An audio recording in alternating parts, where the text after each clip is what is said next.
Abangan, kasunod ng matagumpay na CAPEX Katihan.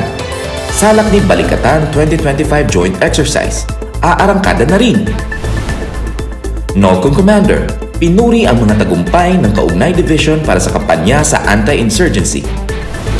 703rd Infantry Brigade at Tactical Operations Group 3, mas pinalakas ang ugnayan sa pagtataguyod ng seguridad sa gitnang Luzon.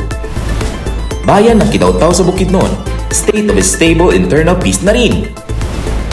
Dating CTG supporter sa Aurora, nanumpa ng katapatan sa gobyerno. People's Organization sa Tarlac, binigyan ng kamalayan sa proseso at benepisyo ng pagiging kooperatiba. Spartan Troopers, nagsagawa ng loudspeaker operations para sa voters' education sa iba't ibang bayan sa Camarines Sur.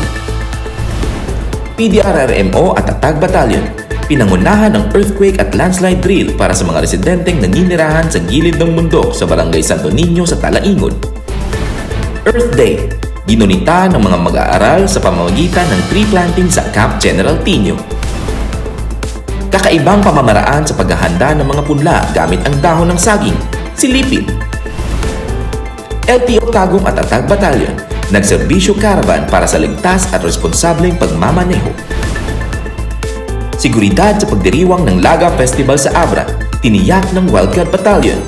Libreng gupit at iba't ibang serbisyo nagpasigla sa mamamayan. Sino ang mananaig sa palakasan at pasiklaban sa diskarte sa laro? Kaninong katatagan ang mangingibabaw sa huling linggo? Kaabang-abang ang nagpapatuloy na Sports Fest competition ng Tatag Battalion.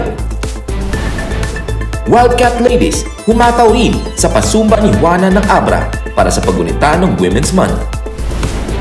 Tunghayan naman ang iba't ibang pagsasanay sa practical phase ng RRT Class 02-2025 sa Division Training School.